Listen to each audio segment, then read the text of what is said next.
All right, here we are, episode 34, Yes, that's I right. think. hmm Yes, excellent. So I've got a few things to talk about tonight. The first one is something I've come across only recently. And I do a lot of reading. I always had an interest in history and science and all the rest of it, right? And it never ceases to amaze me how often I come across something that I've never heard of before. And sometimes it's been around for decades. And you'd think I would have come across it in various research that I've done. And before I go on to the topic of tonight, the wow signal was like that actually. So I'm quite the astronomy geek, and was from when I was a kid. Oh And yeah, I heard about the wow signal really late. I was in my 30s or 40s or something, and I don't know how I could have missed it in all that time. It's yeah. extraordinary the amount of knowledge that exists in the world, and how many you can think you can research a topic only to discover there's something you missed. So you didn't know about the wow signal? I did not know about the wow signals till quite Okay. late, maybe my late 30s or something like that. Probably the late 30s, something like that, which is extraordinary. It happened because it happened when I was a kid, actually, but Yeah, I think it's yeah. 1970, 78 or something. Mhm. So for those who don't know, the wow signal was a signal that was received from space in, I think, 1978, and it was a narrow band transmission at 1,420 megahertz, which is exactly the frequency that it had been proposed that if there was an attempt to contact us from an extraterrestrial civilization, that is the frequency that would be used. And for this reason, there's an international agreement to keep that frequency as silent as possible. So there should be no high intensity bursts at that frequency. Everyone actively avoids doing this, and yet that's exactly what they saw, and it remains unexplained to this day. Okay. Right. So yeah, Right. And it's called the wow signal because the guy basically kind of wrote kind of like drew a circle around that frequency and just wrote wow. So that's what exactly. so that's why it became the wow signal. That's right, yeah. And it doesn't, well, initially they believed that it didn't include any information. I mean, believe there are actually some people analyzing it now to see if there might be some sort of modulation in it, very subtle modulation, which could indicate some sort of, data or information, I Mhm. should say. But at this point, what they've basically done is they've just ruled out any sort of reasonable explanation, any plausible explanation. So whatever it was pretty improbable. If it might have been a genuine transmission from an extraterrestrial civilization, it might have been an Earth-based signal reflected off a piece of space debris. But whatever happened, it was something that was extraordinarily rare. Mhm. Yeah. So anyway, that's I just thought that was interesting to talk about because I think it is an interesting subject, and hopefully one day we might know more. Unfortunately, for various reasons, they don't have a very good idea of where it came from. The region of space in which it might have come from is fairly Yeah. broad, and they have sort of pointed telescopes at the planets or the stars in that region and listened, but I haven't heard any more signals. Mhm. But I really wanted to talk about the father time hypothesis. So this Yeah. is a really interesting idea. So I only came across this within the last week or so. And it's something that I think has only been discovered fairly recently, maybe within the last 10 or 20 years. Basically, what they found is that when they look at the movement of languages around the world, as I'm sure everyone knows, languages mutate and split and so forth. And we have major language groups, Indo-European, which is the most common language group, which has a lot of languages in Eurasia and the Middle East and so forth. There's Semitic, which of course has middle languages in the Middle East and Africa and North Africa and so forth. So there are these different language groups, and they split up into different languages. And what they found is that the mutation of language follows fairly closely with the mutations in the Y chromosome and not mitochondria. Of course, Y chromosomes are inherited by men. It's your patrilineal line. Mitochondria is inherited by everybody from their mother. So it's very interesting here that the researchers seemed, or at least linguists seem to have assumed for a long time, that languages were primarily taught by women to young children, and the mother's language would be the one that would most likely be the one that would be carried on. And that seems to not be the case. That what they're saying is that if the mother and the father had a different language for various reasons, as actually happened quite a lot as different groups migrated, that the language that was taught to children was principally the father's language, and it seems to have spread out that way. And this is quite fascinating. And I think that the feminists on learning this may say, look, patriarchy, but the men are imposing their will on the women. But I don't think that's really it. I think there's more going on here for various reasons. But do think it's very, very interesting. Mhm. I mean, it just come across. Haven't completely sort of got my head around it yet, but that's what I found so far. Right, sure, yeah. I mean, it's not like, has your dad ever skimped on like teaching you language to your memory? I mean, No, and that's actually a really good point, actually. That's right, because yeah. young children historically would have spent a lot of time with their mother and their father. Hmm. It may be that initially the first year or two they're primarily with their mother, or perhaps more, but breastfeeding, whatnot. But yeah, that's right. Children we know historically did spend a lot of time with their father. In fact, that's one of the interesting things that post-industrial revolution, a lot of uh, fathers particularly would start commuting for work. It's something that's particularly in the last 150 years, and Hmm. they didn't spend a lot of time with their children. And a lot of people get this idea that it's traditional that fathers go out to work and don't spend a lot of time with their children, but that's not traditional at all. Yeah. Traditional was actually for people for men and women to be spending time with their kids and other people's kids as well in the community. So yeah, that's right. No doubt the fathers did have a lot of contact with their children when they were young, and maybe for various reasons, perhaps they learned both languages, mother's and father's language, and perhaps for various reasons, the father's language was the one that primarily got carried on. Mm. Yeah. Right. Well, you posted something, a repost actually on Twitter, ex Twitter, about the proclivity of uh, political leanings passed down from parent to child, and I think does that how does that kind of match up? I mean, does it have any kind of relation to that one, language and politics? I know this is kind of weird territory to go into, but it just kind of made me think of it. Yeah, that's interesting. I actually didn't make a connection there, but you're right. So that's referring to something that I saw posted on X recently.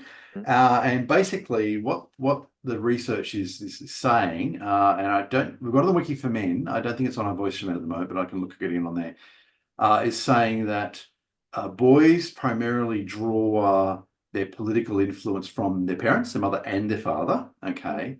Girls are less so at the moment, at least at the moment. It's only recent data, so we don't have sort of older data to know whether this is going on historically.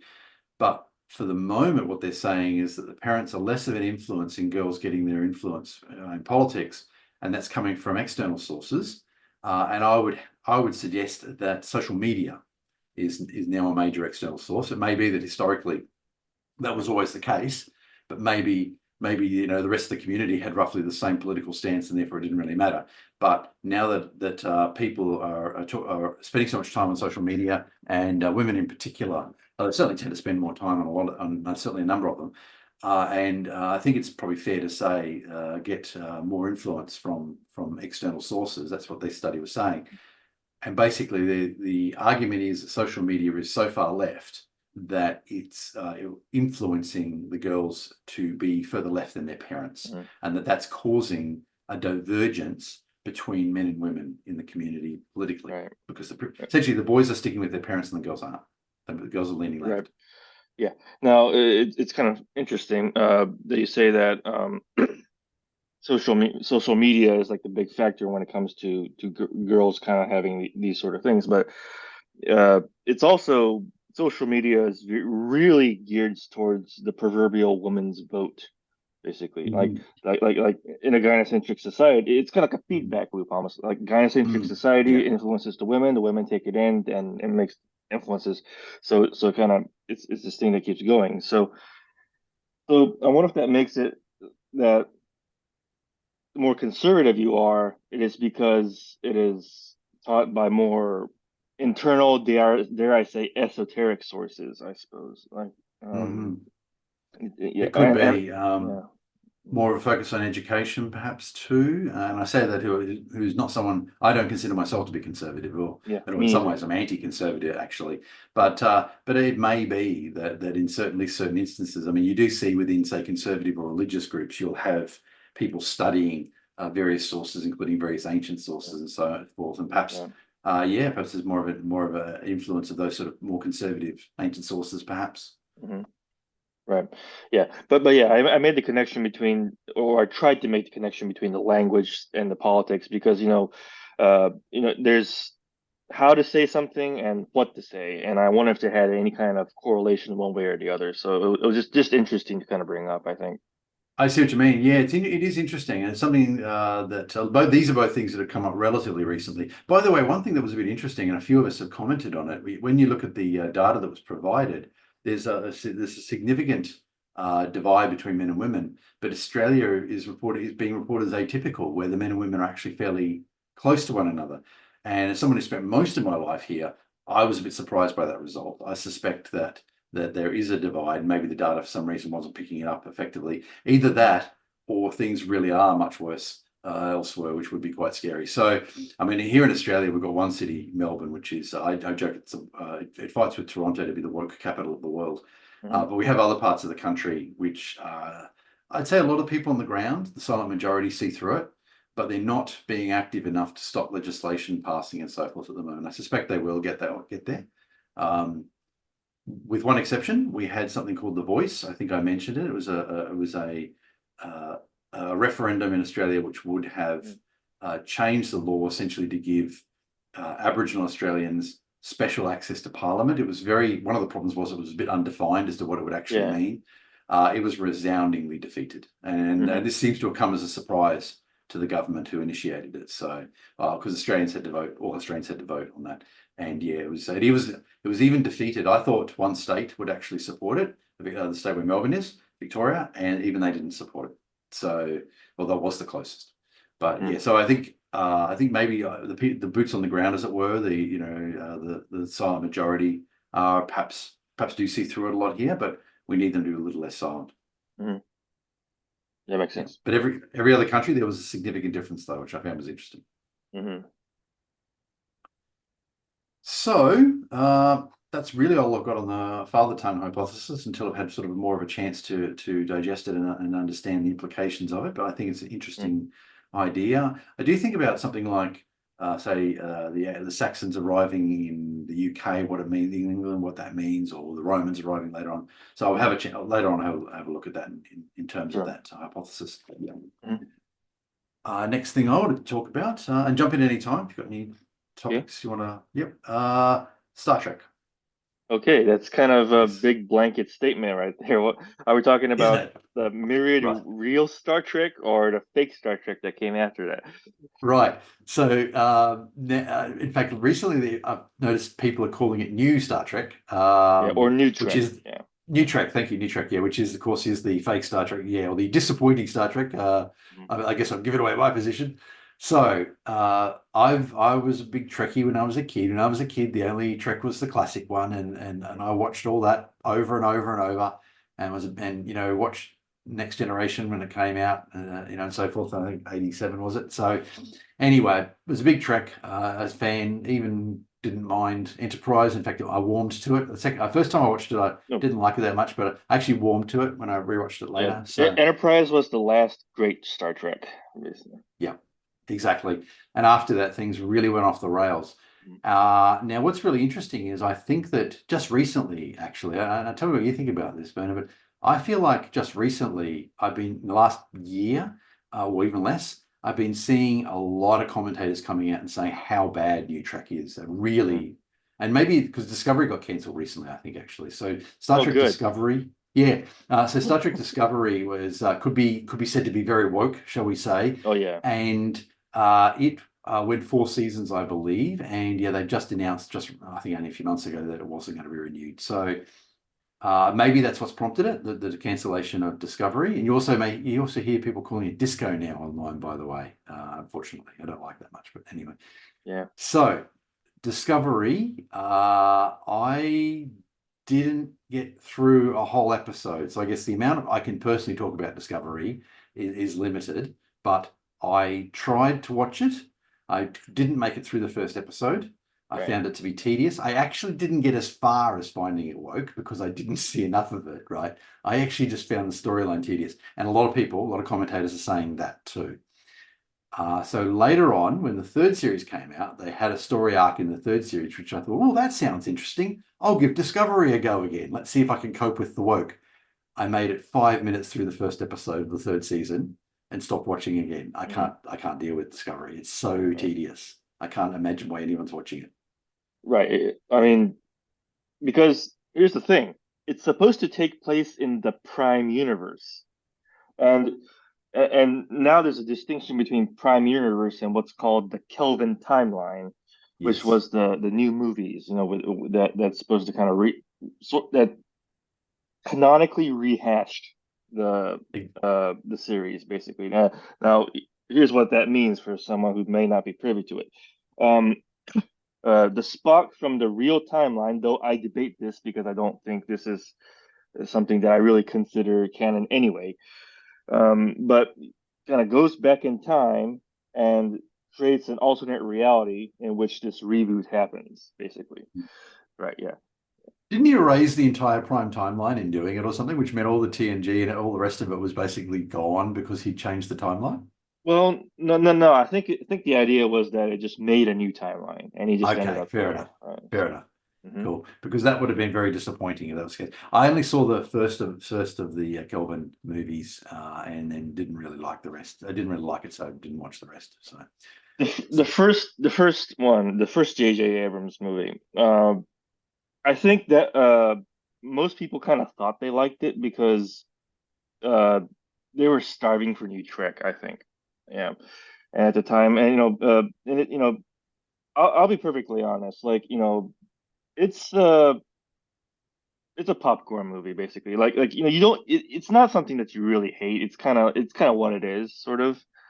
But Star Trek Into Darkness was when it kind of started to get off the rails for me, and I kind of realized this is kind of a bunch of garbage because, right. like, who in their bright mind thought that Benedict Cumberbatch of all people would be Khan Noonien Singh? You know? Right. Yes. Yes. Right. I mean, how does he have magic blood that works on resurrecting tribbles? Oh Uh, dear. Okay. As I right. said, I haven't seen it, and it sounds like I don't want to. There are tribbles in this No. movie with Khan. Okay. Yes. I think Right. I'll just have to move on. Yeah. Hmm. Yes. So there was also Picard that came out at around the same time. Actually, I think maybe. Actually, I don't remember whether it came out before or after Discovery. I'm sorry, but it Oh, must. it's after. It's after. Was it afterwards? Okay. So I did watch Picard for a few episodes, but I even found that to be really slow. And people say it got Oh, woke later on. so I just actually stopped watching. I wasn't even angry with it. I just didn't watch. Stop. Didn't watch again. well, yeah. I mean, so I did the stupid thing and watched an entire season of the first season of Discovery before I decided I was not going to do it, just to be sure. Yeah.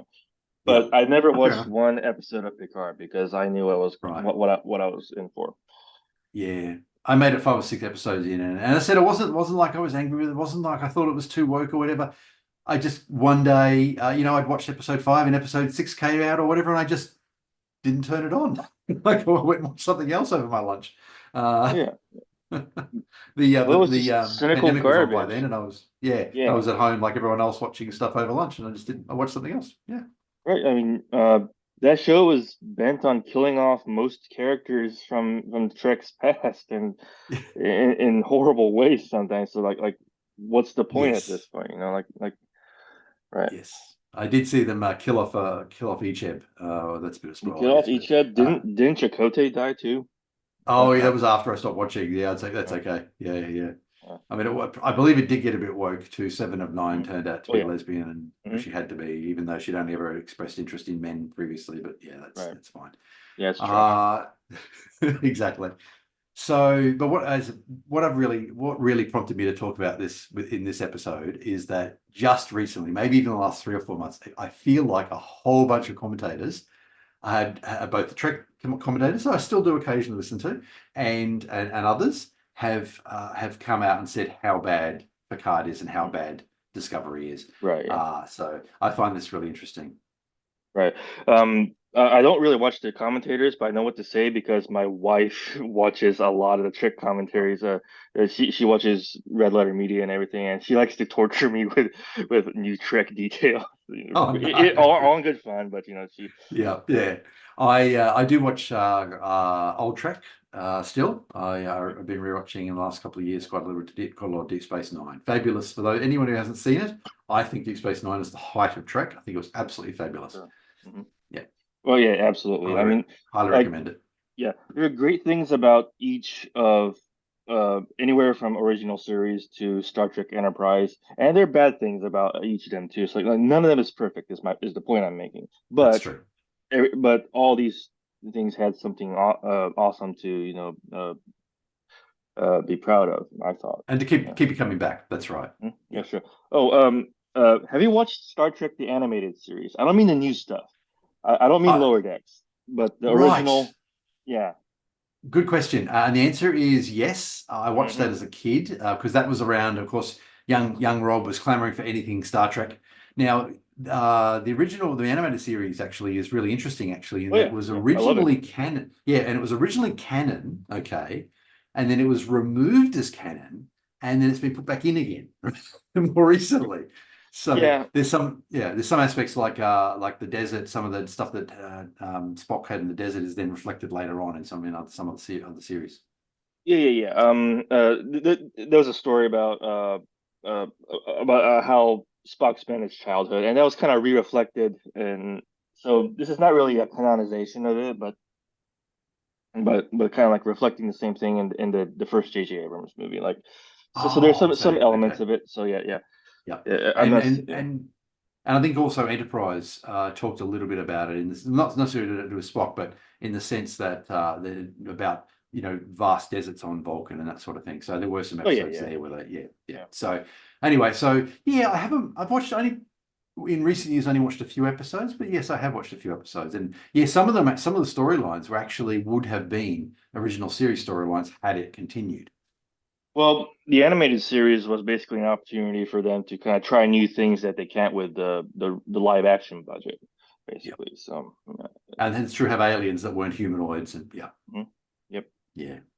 I think that there were some interesting things that were lost in Star Trek along the way, like Phase Two would have been interesting. I think if they'd gone ahead with that. And anyway, yeah, Yeah. that ended up morphing into Next Generation. But Well, it actually morphed into the motion picture, a lot of oh elements, yeah, yeah, and yeah, you're right. Some of it went and into the next generation, yeah, but that's right.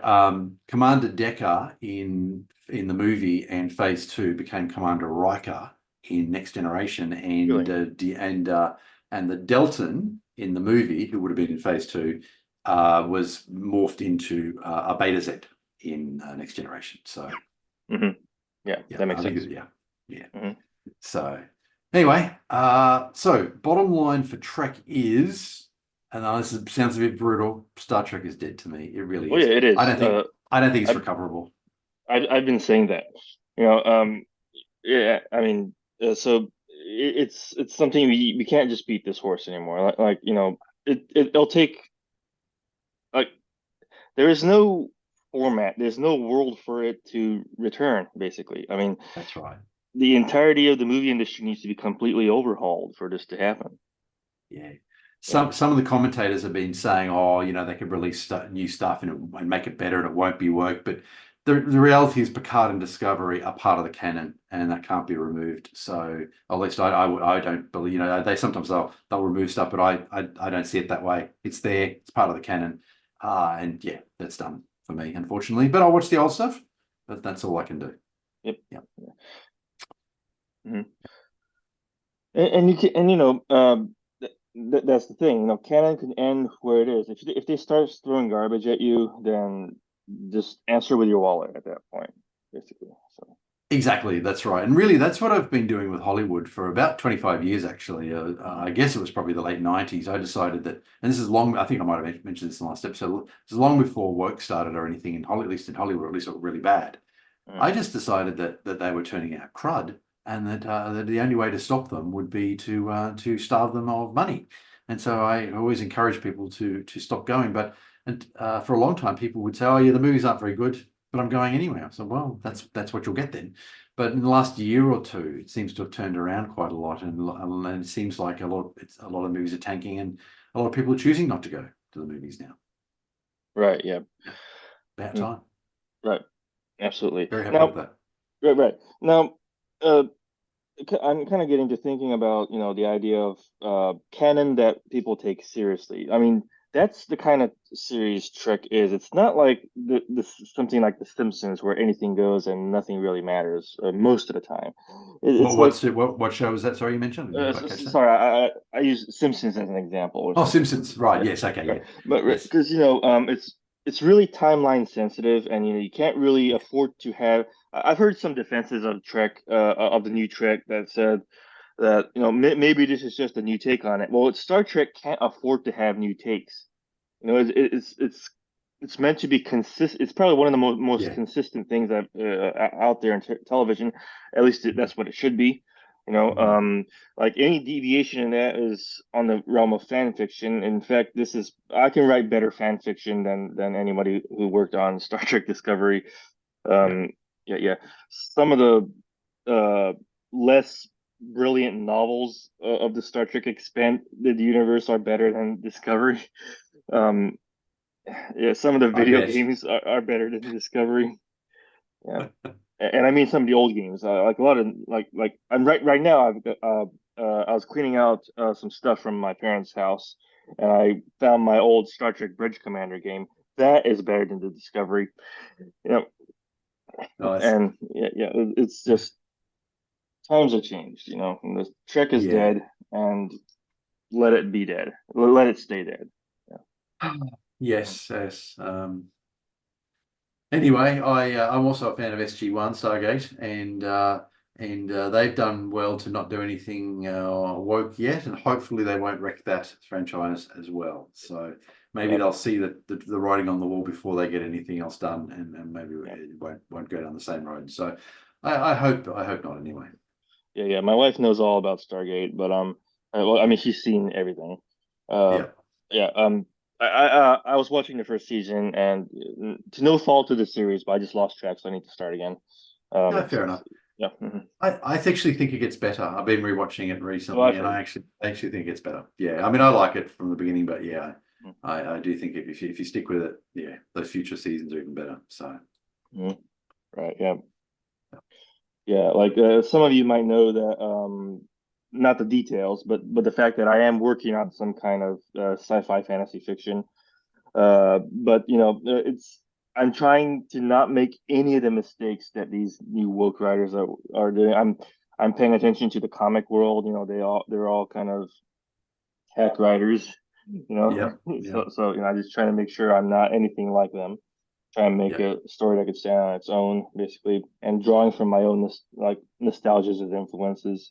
Trek Mm. being a big one, but not the only one, of course. Yeah. Oh, good. Look forward to seeing that. Yeah, who knows when it'll come out, but I'm still kind of piecing together some things. I'm still outlining some things, but yeah. It's a big project. I mean, I'm writing a non-fiction book, of course, but I've been writing it Yeah. for 7 years now. So Yeah. yes, yeah. It can be a big task, especially if you're doing it in your spare time. hmm All right. Why did you bring this up, by the way? Well, why Star Trek all of a sudden? Right. So it was just that I happened to be listening to I often listen to YouTube videos while I'm driving because I find there's better content on YouTube than a lot of say might find a lot of podcasts. And it just so happened that several of these things recently sort of brought up topics related to Star Trek. The Critical Drinker mentioned it, I think, recently, Mhm. who I've actually put on a voice for men once or twice and some others. So not just Trek related people, but other people were also talking about Discovery and Picard. And I thought there's been a definite uptick recently in people who are at least prepared to say that they find it they find the writing bad and the characters wooden and so forth. And some of them don't even some of them aren't necessarily even commentators that were too concerned about work, and they said, "Oh, that's not really a problem, you know." But the rest of it was bad. We all tend to agree the rest of it is bad. Yep. So that's why I decided to bring it up. Just very strangely, I just seem to have seen this quite a bit lately. Right. Yeah. And here's the thing. Star Trek, it's not like it never had some some feminist kind of weird problems here or there. Uh, uh, Especially in things like DS9. But Yeah. and some kind of weird leaning towards anti-capitalism. We're able to look past it because otherwise the stuff is pretty darn good. And we can Yep. and you can definitely argue against it. But right now, it's just a pure onslaught. It's pure ideological uh, mass onslaught. So there's no point in trying to dig for a good story. Like you had like one thing might be good, but it's not going to save the even the entire episode. Absolutely. And I'm glad you mentioned that actually, because that is actually something I had in my notes here, and I hadn't brought that up yet, and I'm so glad you did actually. So one of the big differences between New Trek and Old Trek, and this is something a lot of the Wokies are saying that Star Trek was always progressive, right? That's something I've been seeing a lot lately too, actually. But there's a big distinction, okay, between New Trek and Old Trek. Old Trek was essentially colorblind, okay? Everybody on the bridge of the Enterprise was treated the same. What mattered was whether they were doing their job competently or Mm-hmm. not. It didn't matter what part of the Earth their ancestors might have come from or whether they were human or not. And that was Gene Roddenberry's dream, I suppose, right? New Trek is all about identity politics and woke and treating people differently. So they keep saying, no, Trek, there are some people who keep saying very, and they sort of quite condescendingly, that, oh, Trek was always progressive. Well, that may be true in a sense, but what is meant by progressive has changed. So the progressiveness of the 1960s was about treating people equally and based on the content of their character, not on the color of their skin, as Martin Luther King said in his famous speech, for example. But New Trek is about treating people differently, and yeah, so about identity politics, woke, etc. So that's a big distinction and something I'm glad I'm glad you mentioned that so we could talk about that. Mm. Yeah, for sure, right. I mean, there's some things like post scarcity that's probably never going to happen. In fact, Another excellent DS9, point. I'm glad you mentioned. yeah, Yes. DS9 kind of uh was kind of hazy on this one. It Yeah. implied that there's still some kind of antithesis to post scarcity in the form of latinum that the Ferengi traded in, right? Yes. Because Yes. latinum can't be properly replicated in its actual pure form. So that's why Yep. it still kind of exists around as currency and such. Yep. But but the idea is that sometimes there's bartering involved. Sometimes the Federation has to resort to something like that. Yes. And so there's a lot of utopianism anyway, especially in like next gen. I don't, we're not going to be in a position where there is no money, or if there is, then things will be kind of really controlled, I think. So yeah, So go so ahead. for those who don't know, post scarcity is a concept that proposes that essentially all of your basic needs are met, at least your basic needs are met. It doesn't mean you necessarily can't get anything you want, but your basic needs are met. You're healthy and you've got plenty of food and you've got somewhere to live and you don't have, and basically the marginal cost of providing that to you is so low that the society doesn't bother charging you for it. That's essentially what they're saying. My take, and I think Star Trek has sort of varied in exactly how post-scarce it tries to propose the Federation is. My take is that the core worlds are probably post-scarce. There's even episodes of Next Generation which seem to imply there are parts of the Federation that aren't that wealthy. And so I think the impression I get is the core worlds are post-scarce, Vulcan, Earth, and so forth. But there are other parts that perhaps aren't quite there. And yeah, Barter's interesting because there are actually a couple of episodes that revolve around Barter because a Federation citizen tries to obtain something that's difficult to obtain and has no money with which to buy it, and has Yeah. to essentially end up in a convoluted, an entire sort of comical episode around a convoluted series of trades that were necessary Deep to Space acquire Nine, yeah. something. In Deep Space Nine, there's an episode just like that. Treachery, Faith, and the Great That's River. right. Yeah, Yeah. and Nog is the one that's sensible enough to actually make some trade because and this is why the Ferengi are so necessary nowadays Yes. as an addition to the Federation because they're the one that they know how to navigate trade, simple trades, Right. Yes. It's pretty funny. Like O'Brien was just losing his mind as all because everybody was on his ass Yes. because of all the trades that Nog was making. But of course everything was right as rain in the end. So That's right. It involved a convoluted series of trades that would have been extremely embarrassing had it all blown apart because the captain's desk had been removed from his office, and Mm-hmm. that had to be back before he got back for a short trip. So Right. Yeah. yes, Yeah. but it was meant to be a comedic episode, but I think it did reflect on this note on this, and they've done it in other episodes too, where Mm-hmm. humans don't really carry money most of the time unless they're interacting with some sort of alien culture where they might have to, but a lot of the time, and they don't seem to get a salary. Yeah. They, Right. as answered, they work to better themselves. Well, yeah. Well, I'm a bit skeptical about the work to better themselves part because we're kind of it sounds like I'm ragging so much on the old Trek, but I don't. You know what I mean? I'm just like I said, nothing is perfect. Credit, Yeah, but credit where credit is due, and criticism where it's due.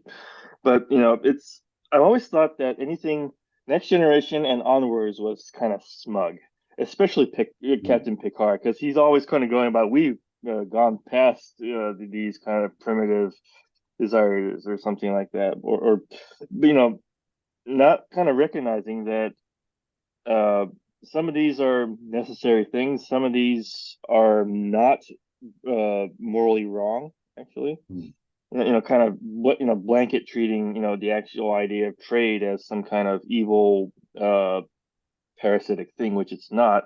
And the writers can't explain their complacent post-scarcity society. They can't properly devise it. They just kind of put it out there, and there it is. yeah, that's But right. And yeah, yeah. it's never been fully. It was never fully flushed out because Mhm. and at times they flip flopped even as far back as the original series or the movies. And I think Star Trek 4 is an example. Is they kind of flip flop between the idea of they don't use currency and they don't use money, which are two different things, right? So in some set episodes, I think the story would make sense if they don't use currency. But certainly once you go to Next Generation, it was more like they don't use money, which is quite distinct from not using currency, Right. not using physical currency at least. Right, exactly. Like, yeah, I That's what I think mean. I think it's a superficial understanding on the part of the Star Trek writers about the money thing. They basically think that it's cash and Scrooge McDuck swimming in a bunch of coins or kind of Mm. something like that. But I was thinking like it's pretty ironic that like good old Tom Paris from Voyager claimed that money went the way of the dinosaur with the new world economy, as he put it, in Yeah. one episode. It's kind of like like new world economy question mark success or something like that Yes. meme, right? Yeah, Yes. right. Yes. But here's the ironic thing: like when Voyager gets lost in the Delta Quadrant, they sort of had to kind of come up with their own sort of currency because their resources were so few. They kind of had to Mm. ration out their they had to do replicator rations, Yes. so they can't have anything kind of really nice. And then they had to and most of the time they had to resort to Neelix's cooking, which was supposed to be horrible. And so it's kind of a rare treat to have something replicated for once, which is Yeah. but yeah, the idea that post scarcity is a pipe dream, basically. I Yeah. think it's always going to be a pipe dream. Yeah. So it's interesting. I mean, if I lived in the Star Trek universe, I don't see myself joining Starfleet and suffering a lot of that stress, or seems to be either stress or boredom, right? Because you're either doing something really boring on a starship, or it's sheer terror, right? I mean, if I lived in the Star Trek universe and I did, and it's post scarce and I don't have to earn a living, why don't I just explore planets and just hop on freighters or whatever and just go from planet to Yeah. planet and Mhm. not work too hard. So. Yep. Yes, it's interesting. I mean, they do portray humans as being different than they are today, but I think our innate nature won't change. So, but Yeah, yeah. Trek's still fun, even with Of its course, yeah, even with its. yeah. I mean, there's a lot of no, we still like old Trek for a reason, right? Like, That's right, exactly. That's right. It presents enough interesting ideas, as you say, that we can look past the warts. yeah. Well, speaking of not joining Starfleet, that's what I liked about what they did with Jake Sisko. Like I think his dad Benjamin Sisko was kind of a little bit bent on being sure he joins Starfleet. There was kind of the Yes, expectation that Starfleet yes, officers' children will join Starfleet or something like that. that's But right. but he didn't want to because he just wanted to be a writer.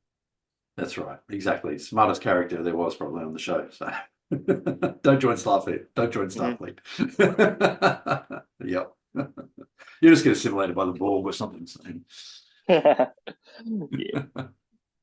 So, and I'm glad you mentioned post-scarcity. That was another area, yes, I wanted to talk about. So that's great. So I've got an article coming up. It's called All of It. I've had a bit of trouble, naming this article. Actually, I think I'm pretty much stuck with the name of the article, but it's quite expansive. It's going to eventually be adapted into the conclusion in my book, but basically, I'm going to be talking about all sorts of interesting things. At least I like to think they're interesting. From the evolution of humans, Neanderthals, God, I could say this before. Denisovans. There we go. Do you know about the Denisovans? By the way, I don't know if you keep up Oh, much with archaeology and I anthropology. I don't think so. How's it spelled? Denisovans, and I hadn't told you, but hadn't Oh, mentioned this before. okay. So I would, Denisovans. yeah, I will wager it's pronounced, yeah, Denisovans or something like that. Denisovans, yeah, that's right. Yeah. Yes, yes. And they are a third human species that, along with the Neanderthals, some people say Neanderthal, but I guess I grew up saying Neanderthal, and of course Homo sapiens.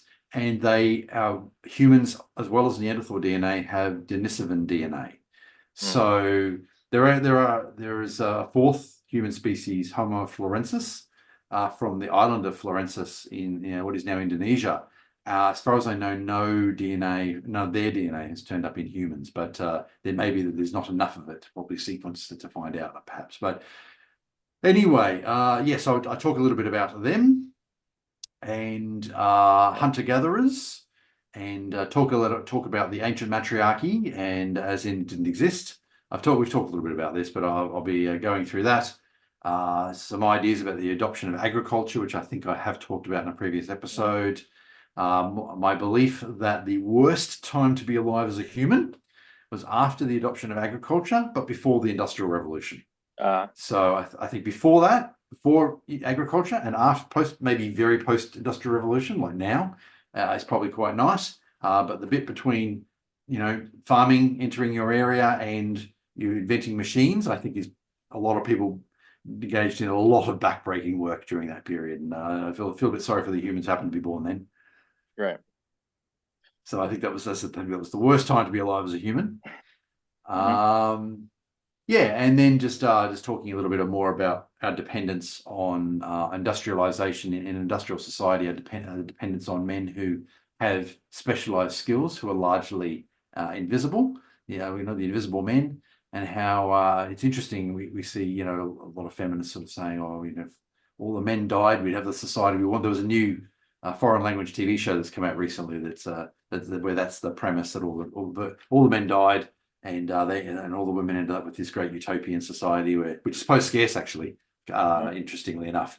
Whereas I would suggest if 100% of men died now, 90% of women would be dead within a year, because of the breakdown of the distribution chains and the industrial society. So yeah, makes sense. But yeah, I talk about all that, so that's why I called the article "All of It." I was hoping to finish it today, but anyway, it's going to be tied into the conclusion of my book, and this is all sort of stuff I talk about in the book in more detail. So, the last thing I wanted to talk about is anti-woke on the left, and I think I have mentioned this before, but I think it's a little bit, but it's worth reiterating. Of course, there's a conflict, woke versus anti-woke, or you could say woke versus based, although that's it's not quite the same meaning. Yeah. A lot of people liken this to left versus right, and they think left equals woke and right equals anti-woke or based. I don't think that's true at all. I think it's demonstrably not true. There are anti-woke people across the political spectrum. And I would even say that a lot of people think that A Voice for Men is a conservative website. It most definitely is not. Not with me in it. No, nor me, and nor other people. And if anything, it's probably leaned a little bit left overall, I think.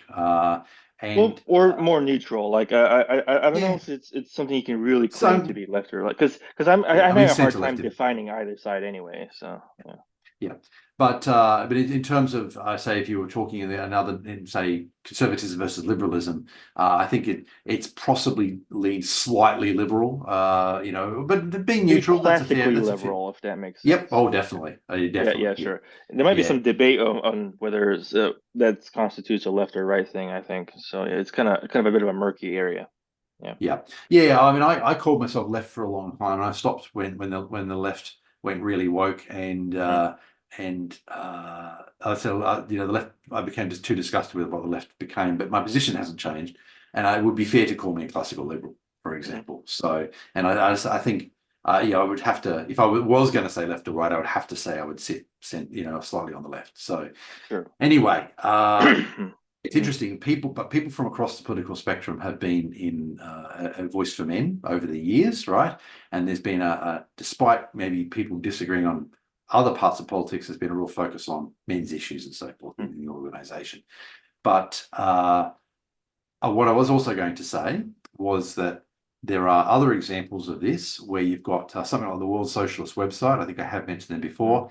They are vehemently anti-woke, and they Are they? argue that there are socialists who have essentially abandoned socialist principles in favor of woke, and the World Socialist website is really down on them. I think a counterexample is Red Flag, which Red Flag is very pro-woke, and they and World Socialist website attack Red Flag on a regular basis. Mm. So I've even said this. I think there's a civil war going on within socialism, and certainly a lot of conservatives I've pointed this to have gone sort of going, shrugged the shoulders. They don't care about a civil war in socialism. But I think it's important. I really do, irrespective of Sure. your political beliefs. I think it's important to realize that this is going on. Yeah. It'll help to contextualize things anyway. Like, Mm.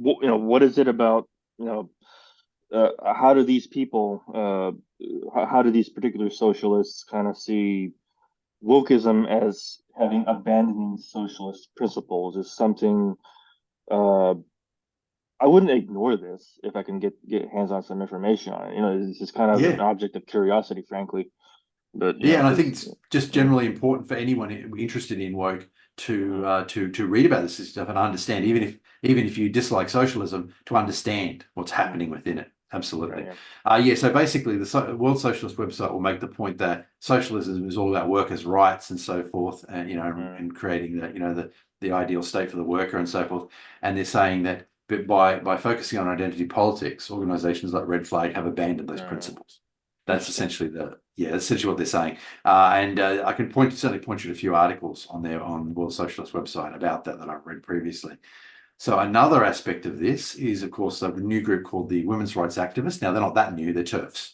They're trans exclusionary radical feminists. Yep. They've rebranded because essentially pro-trans has won feminism.